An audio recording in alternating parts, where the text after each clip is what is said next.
Hello everybody. We're going to learn about the Bohr model, which is as awesome as it sounds. Okay.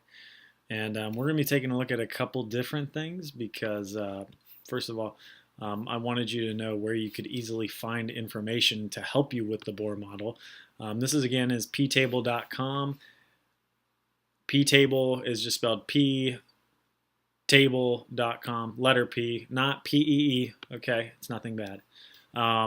So when you look here, I can pull up just some random element, and this is magnesium. When you look over on the side here, well, actually, let's go back and review a couple things. In the prior videos that you've seen, hopefully you've seen that at ptable.com.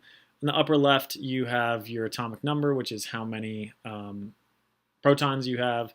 This is your symbol. This is the name of the element. Down here is the average atomic mass, which again, this is an average of all the different isotopes that there are out there. Isotopes are the same elements, they just have a different number of neutrons, so they have different masses. So some of these maybe have a mass of 24, some of them are 25. When you average them all out, that might be like 24.305. But then you have these funky little numbers up here. This first one is how many electrons we have in the first shell of a Bohr model atom. This second one is how many electrons there are in the second shell. And this one is how many electrons do we have in the third shell. All right, so I'm going to go through. I'm going to scroll through this one, this one, this one, this one, this. I want you to look at the numbers. What do you notice about the first shell? Hopefully, you notice that for everything except for hydrogen, the first shell holds 2 electrons. The second shell, it can hold 1, 2, 3, 4, 5, 6, 7, 8. Okay, it can hold 8 electrons. Then that shell fills up all the way, and then boom, there we go. All right, so we're going to actually do one for some random thing. We'll do it for chlorine, because that's a fun one. All right, I'm going to actually show you guys real quick how we do the chlorine.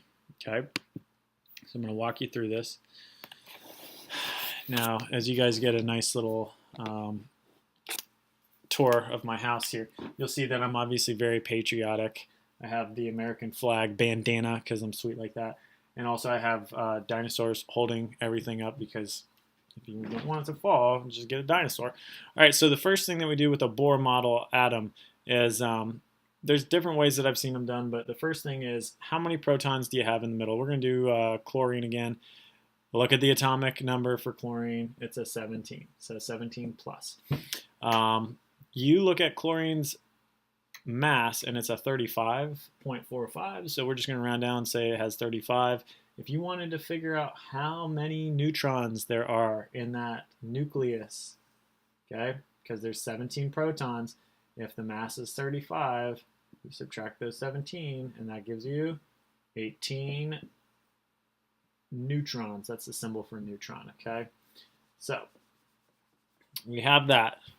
What we're going to do now is we're going to take a look at how many electrons we have in each of these levels. So I'm going to go back to ptable.com. Take a look here. Oh my goodness. Here's how different atoms fill out their electrons. Okay, we're going to find out this thing later called the octet rule. The octet rule is just this rule that says elements want to be stable, and so they fill their shells, or they reduce the number of electrons in their shells so that they have a stable shell, and they like their shells to be full. So we're going to look at this first shell for chlorine, and here's an electron, and here's an electron. Okay, so we've got 2 of our electrons. How many do we need total? Remember, we had 17 protons, so we need 17 electrons. All right. Now, the first shell can only hold 2. All right. The second shell can hold up to 8. So 1, 2, 3, 4, 5, 6, 7, 8.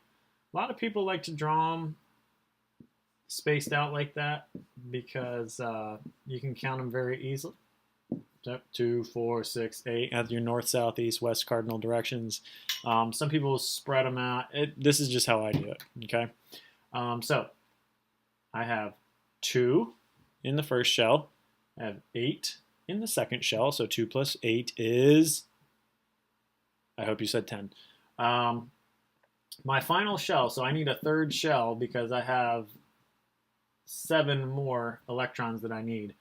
I'm going to fill them out. 1, 2, 3, 4, 5, 6, and 7. So there's a negative charge there, negative charge there. By the way, some people write E's rather than these minus charges. For my purposes, I'm not super worried. You might have teachers later who give you more specific instructions like you need to draw E's in there. It's totally up to them, so just be aware that things can change. All right, now, this is the Bohr model for chlorine. If you look at chlorine, I'm going to refer back to that octet rule. Octa meaning 8, okay? This outer shell, which we call the valence shell, it is not filled. It has only 7 electrons when it could hold up to 8. So technically, what we would say about this thing is it is unstable. When you have a shell that is not completely filled, it's unstable. Now, just so you know, these atoms always fill their shells from the inside shell outwards. Okay, so you have to fill this whole shell before you start in the next shell. You wouldn't have like a full shell on the outside here, and then this is the one that is missing some electrons. It always fills from the inside outwards. Okay, so if you have an unfilled shell, it's always going to be the outside one. The other ones that are inside are going to be filled up. Okay, so this is chlorine. I want to go back to ptable.com with you guys real quick. Take a look at atom number, let's say 45. Okay, when you look at atom number 45, which is rhodium, okay, this is kind of weird. Okay, rhodium has 2 on the inner shell, 8 on the next shell, and then, oh my goodness, it goes 18 and then 16 and 1. And you guys are thinking, Mr. Ross, didn't you just tell us that it can only hold up to 8? Yeah, for the first 3 periods, which are the first 3 rows of the periodic table. Then things start to get weird. Remember, the Bohr model is not the end-all be-all for all models. You will never have to write for integrated science anything beyond the number 18 on the periodic table, which is argon.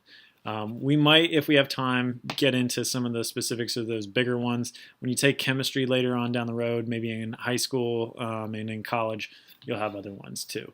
But for now, the Bohr model, that's all you really need to know. They fill from the inside. Inside shell can hold, I'm going to go to chlorine again, can hold 2. The next shells can hold 8. And then the next shell can hold 8, and we stop at 3 shells just for our purposes, okay? Don't forget to put those protons and neutrons in the middle, and you should be good to go. So we'll see how you do. See ya.